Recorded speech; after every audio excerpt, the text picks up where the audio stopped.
Live from New Delhi, you're watching DD India Live, India's voice to the world. I'm Preeti Kaur. Coming up in the next 30 minutes.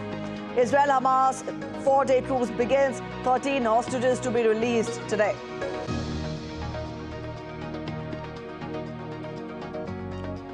Every possible effort being made to save 41 laborers trapped in tunnel in India's Uttarakhand. Till now, drilling has been done up to 46.8 meters. In sports, India beats Australia in the first T20 international of the 5-match series by 2 wickets.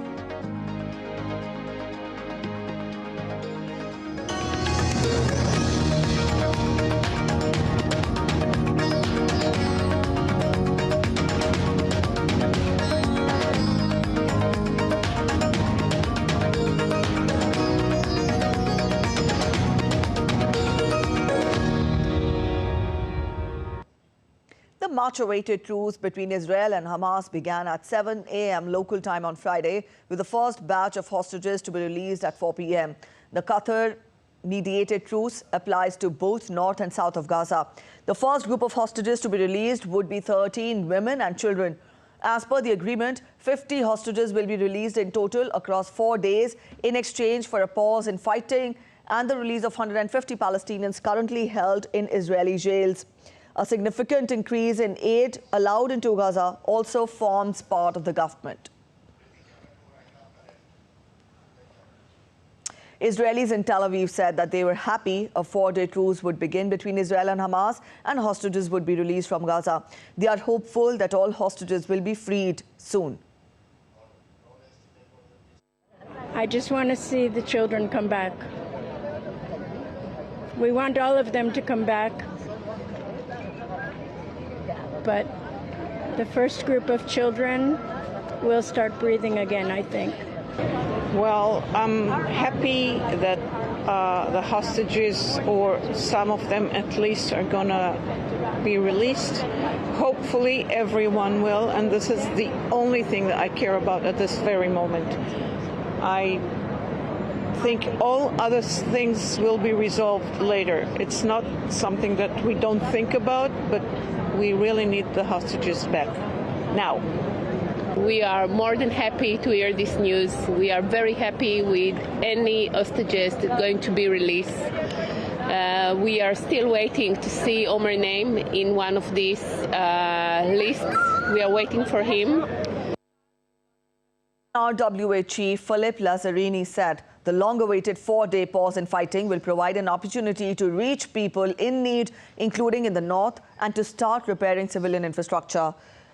He reiterated his call for a long-standing humanitarian ceasefire and said that UNRWA is ready to receive more than 150 trucks of aid per day. The Israeli army on Thursday released a video showing weapons and other material found from Gaza's Jabalia area. Israeli commanders appear on the footage saying they found a tunnel shaft in a mosque and missiles of different sizes in the urban area.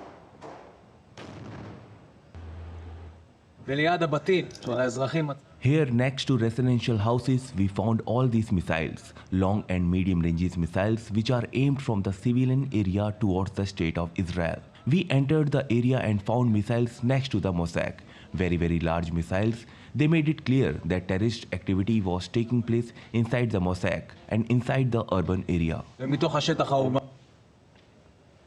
Israel has said, meanwhile, that achieving control over the northern half of Gaza will mark only the first stage in the Israeli campaign to destroy Hamas.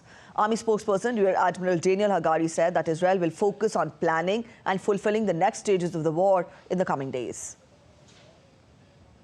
Control over northern Gaza is the first step of a long war. We are preparing for the next stages. We are looking forward in the coming days. We will focus on planning and fulfilling the next stages of the war. When the lull in fighting goes into effect, our forces will be stationed at the ceasefire line inside the Gaza Strip. I want to emphasize inside the Gaza Strip, and they will also move along these lines that were agreed upon in the agreement.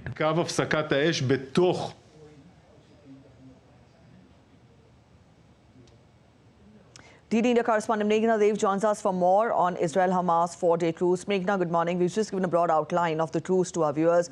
You spell out more details because we tell our viewers that the truce has begun at 7 a.m. local time and the hostages will be freed by 4 p.m. How will the truce be executed? Spell out more details.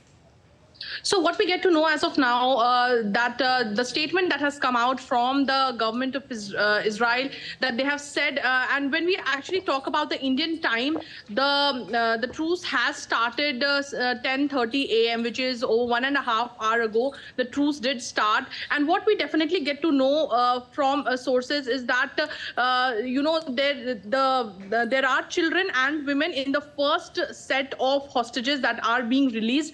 There are 13 that are expected to be released in the first truce. Now, what we also get to understand is that the government of Israel has said that with every 10 extra hostages that will be released, the truce will increase by 1 day. So it depends on how many more hostages will be released for that matter. And we also get to understand from the statement that was put out by the government of Israel, they have been saying that there are total 50 hostages that will be released over a period of 4 days, and also the release of every additional 10 hostages will result in 1 additional day in the pause. Besides that, also the government of Israel has said that the IDF and the security services will continue the war. So that means that this is the only truce, or we can say this is the only pause that will be witnessed when there will be an exchange of the hostages. Also, when we understand that there are many women and children who are kept hostage, and Israel has been saying that it is their priority and it is their obligation to actually free the hostages and bring them back, depending definitely on what is being said is the 4-day truce, but depending on the number of increase of hostages return, they will be increasing the truce for that matter with additional days, depending on how many more hostages are being released. All right, Meghna, so you tell us this is going to be treated like a brief pause. Let us understand more from you as to how far will it have a bearing on the situation. Do we expect the situation to ease a little from this truce? Yes, definitely it looks like, because but yes, having said that, Israel has said that they will ensure. Now, this is a statement that I'm reading out here where they have said that the government of Israel, IDF and security services will continue the war in order to return home all of the hostages, complete the elimination of Hamas, and ensure that there will be no new threat to the state of Israel from Gaza. So now that this is what the statement reads. So definitely there will be this, the kind of counter-terrorism, or we can say the ground, the war that is going on, that will definitely continue, because Israel has been saying that they want to eliminate Hamas and also ensure that there is no other threat that emerges from Gaza. Besides that, also definitely this is one of the major things when we see the truce, because this might ease in the situation a little bit, and obviously because there is a lot of effort that was being put in to ensure the return of the hostages. Now, with the return of hostages that has started already, we will have to see how far it goes, and we will definitely also have to see that how both the parties in this situation react to it. We have seen that the Red Cross and the Red Crescent Society are also involved in this process where the hostages will be released. All right, Meghna, we'll leave it here. Thank you for joining in with those details. In more international updates, at least 5 people, including 3 young children, were attacked in they were attacked in a stabbing incident in the Irish capital of Dublin on Thursday. Prime Minister Leo Varadkar said that police had detained a suspect. Now, as per the police, 1 girl sustained serious injuries, while other 2 children are being treated for lesser serious injuries. Police also added that there are other 2 people who are being treated again for serious injuries. The clash between protesters and riot police also broke out in Dublin following the knife attack. Police in riot gear pushed back protesters near the scene of the stabbing incident. A police car and double-decker bus were burnt out and windows smashed at a nearby hotel and a restaurant.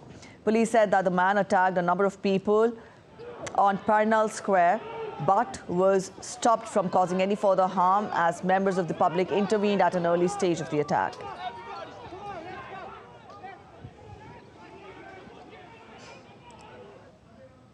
While speaking to media, Ireland's police chief said that he had not ruled out any motive in relation to a stabbing incident in Dublin, including whether it could be terror-related.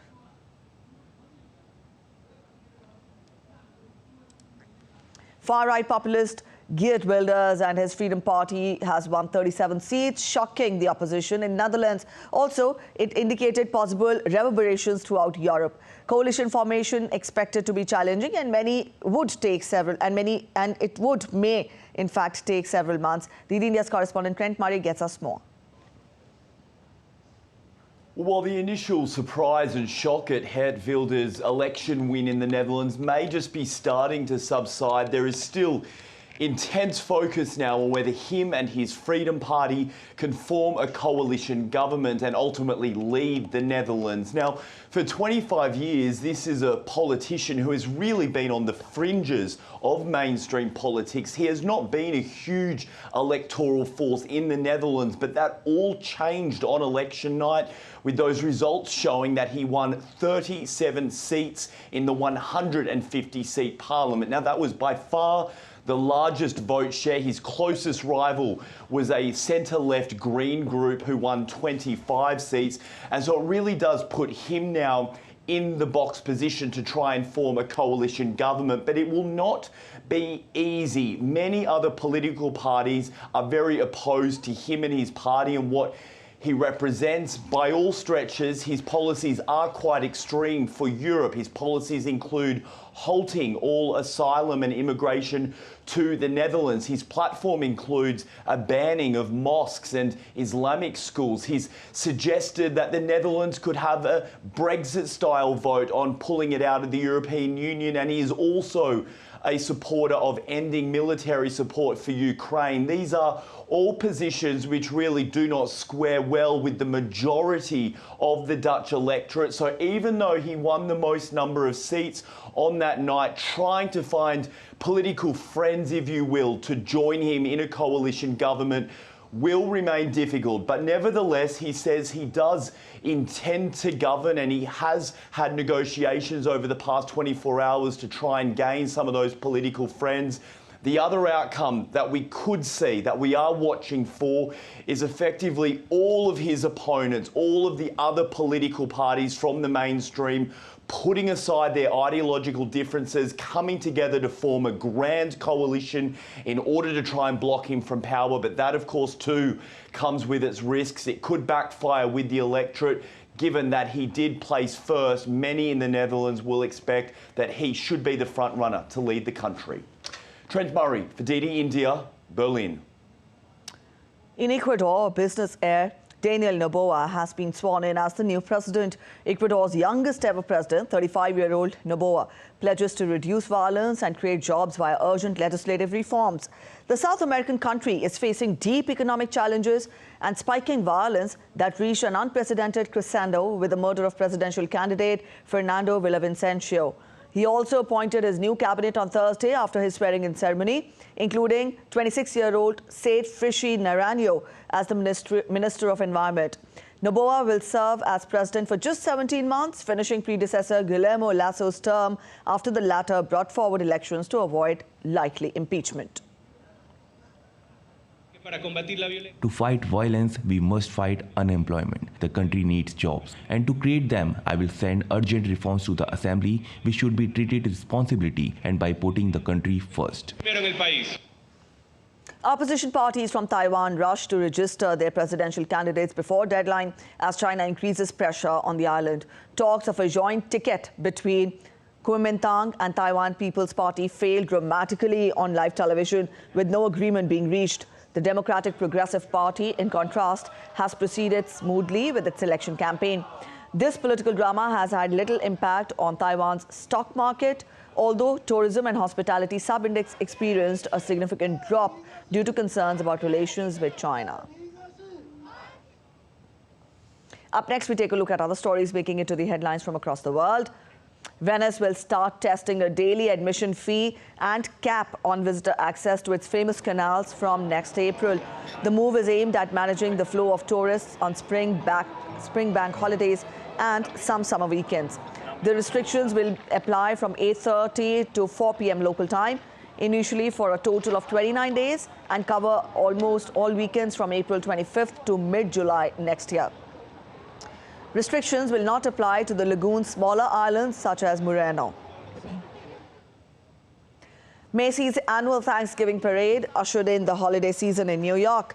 Beloved characters like Snoopy and SpongeBob SquarePants soared through the skies while bands marched along the streets. The parade kicked off at Manhattan's Upper West Side and Central Park and ended outside Macy's Herald Square on 34th Street. Altogether, 25 balloons and 31 floats took to the streets in the festive celebration that also included appearances by Cher and perennial parade star Santa Claus.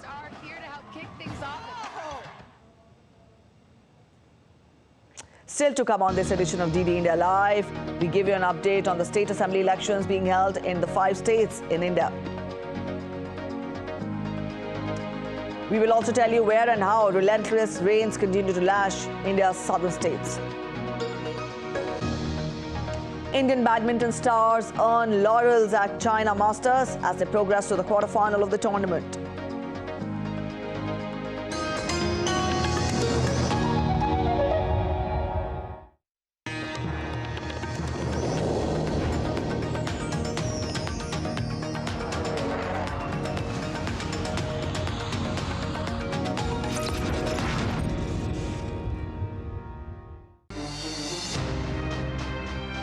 Recent conflicts, wars and calamities have displaced millions of people worldwide.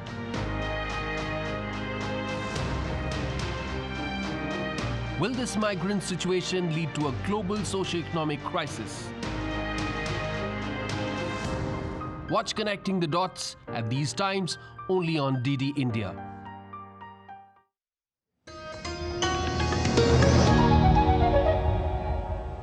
Welcome back after the break. You're watching DD India Live. Let's get you more updates. It's a Black Friday in the US, the day when Americans' bellies are still full from Thanksgiving turkey and they kick off their holiday gift buying. It is often one of the busiest shopping days of the year, and retailers offer steep discounts to compete for the consumers. But as Tony Waterman explains, there is a dark cloud hanging over this year's shopping bonanza. Let's see what's it. Black Friday is synonymous with deals in the U.S. You can often get the latest electronics, appliances, clothing, you name it, for 40, 50, even 60% off regular prices, which is why it has always been one of, if not the busiest shopping days of the year. The National Retail Federation, which is the largest retail trade group in the U.S., says more than 180 million people are planning to shop over the Thanksgiving holiday, and the vast majority of them are doing that today on Black Friday. And those consumers are expected to spend slightly more money than they did last year, but the growth of that spend is slowing, which has businesses worried. Many big-name retailers, including electronics giant Best Buy, upscale department store Nordstrom, and Abercrombie & Fitch, have all issued lackluster fourth quarter forecasts. The common concern, the economy. Despite a solid jobs market and low unemployment, consumers are under pressure from persistent inflation. Things just cost more, which has eaten into their savings, and higher interest rates mean they're spending more on credit card debt, which could hold them back this holiday season. This has left retailers really cautious and intently focused on not just Black Friday, but also Cyber Monday, which is the big online sales day after Thanksgiving. If sales are strong, the holiday season could prove better than expected, but if they're muted, it could signal a ho-hum, ho-ho-ho season. In Austin, Texas, Tony Waterman reporting for DD India. European Council President Charles Michel and European Commission President Ursula von der Leyen are visiting the Canadian state of Newfoundland and Labrador for a two-day summit. As per European Council President, topics like world security amidst the ongoing conflicts in Ukraine and West Asia, artificial intelligence and clean development will take the center stage during the meeting.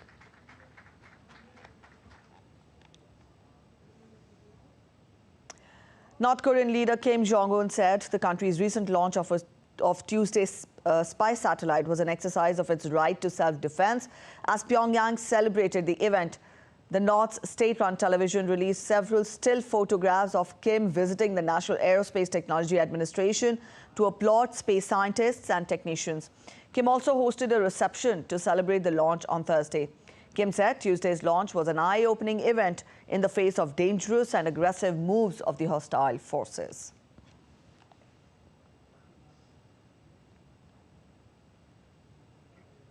The foreign ministers of South Korea, China and Japan will meet for talks in South Korea on Sunday as the three countries seek to hold their first leaders' summit in 4 years. The South Korean Foreign Ministry in a statement said that the foreign ministers plan to exchange views extensively on the direction of development of trilateral cooperation, including preparations for a 9th trilateral summit and regional and global issues. The ministers will also hold bilateral meetings on the sidelines. Their last summit was in 2019. French Foreign Minister Catherine Colonna met Chinese Premier Li Keqiang on Friday in Beijing as France seeks to soothe ties with China. Colonna will hold talks with her counterpart Wang Yi on people-to-people exchanges. The talks are likely to be overshadowed by trade issues in the wake of EV investigation, which Beijing has blasted as protectionist. Colonna's visit comes shortly before a visit by the European Commission and Council presidents to Beijing in early December for the first in-person summit with Chinese President Xi Jinping in 4 years. French President Emmanuel Macron inaugurated a major investment of 2.1 billion euros by Danish pharmaceutical company Novo Nordisk in France. The investment will be based in Chartres, west of Paris. Novo, known for its hugely popular anti-obesity drug Wegovy, produces insulin in France. Macron praised the attractiveness of France as a major destination for foreign investments, thanks to a string of laws passed by the government on labor and taxation, including unpopular ones. Over the last few years, we have worked very hard together. It's the fruit of all these reforms, of what has been brought by the economic fabric to all Frenchmen and women in the factories, their businesses all over the territory. But we have got some catching up to do, and even a bit more, thanks to the ordinances and laws passed on the Labour 2017-2018. We have regained a flexibility that also make it easier to create jobs and that recreates attractiveness through our reforms, including, I reassure you, the most unpopular reforms. The 28th conference of the parties to UN Framework Convention on Climate Change, that is COP28, is set to kickstart from November 30th and will continue till December 12th. The COP28 agenda outlines a comprehensive framework encompassing diverse themes and initiatives aimed at catalyzing global action to combat climate change. With COP28 on the horizon, the world stands at a critical juncture in the fight against climate change. The gathering in the UAE signifies the collective commitment required to navigate the intricate challenges posed by climate change and forge a sustainable future for all. UN Secretary-General Antonio Guterres and Chilean President Gabriel Boric journeyed to Antarctica to highlight the urgency of climate change. Both explored Collins and Nelson's glaciers and observed native species on the Kopaitek Island. Guterres will share his insights at the UN Climate Summit COP28 in Dubai, calling for greater action amid the escalating crisis.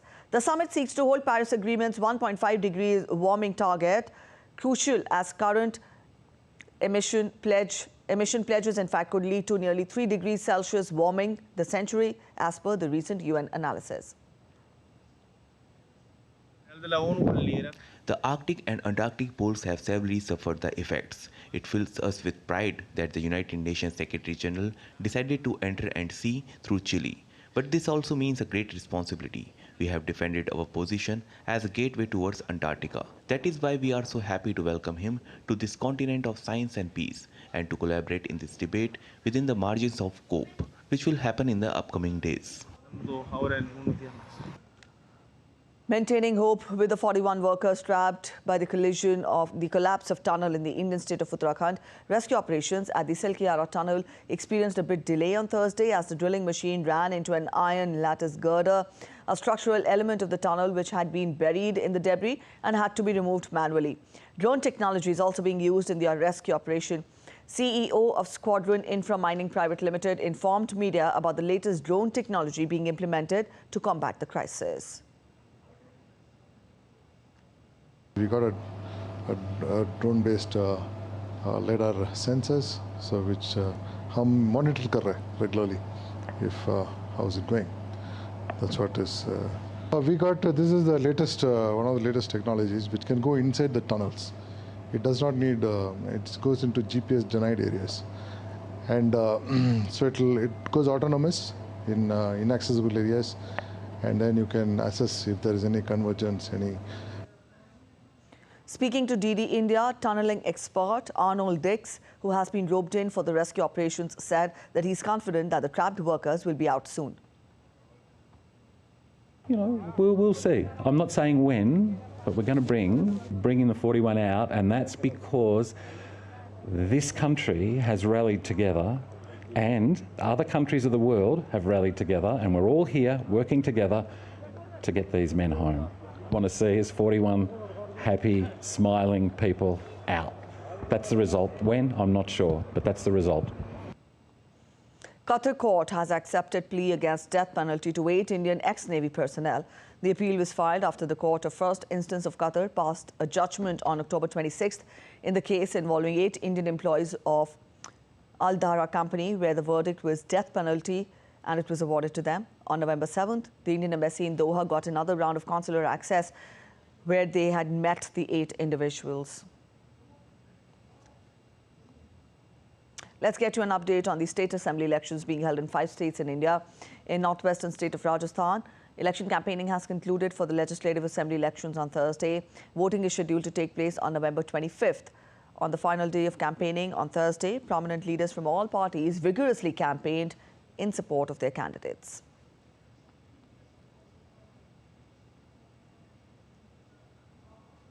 And also campaigning is underway in the southern Indian state of Telangana. Star campaigners in Telangana actively campaigned for candidates of respective parties. India's largest political party, BJP, targeted opponents over dynastic politics, while TRS claimed to address the issues of poverty in Telangana. Let's get to sports updates now. India beat Australia by 2 wickets in the first cricket T20 international of 5-match series in the South Indian city of Visakhapatnam on Thursday. After winning the toss, India opted to bowl first, though an explosive century by Josh English and a 130-run partnership with Steve Smith powered Australia to 208 for 3 wickets. Chasing the target, Indian skipper Surya Kumar Yadav scored 80 of 42 balls, while Ishan Kishan made 58 of 39 balls. The second match of the series will be played on Sunday. And that's it in this edition of DD India Live. But let us know your thoughts on the news of the day. You can connect with us on Facebook, X, and also Instagram. We'll be back with more news as it breaks here on DD India. I'm Preeti Kaur signing off, and from all of us here in Delhi, thanks for watching DD India Live.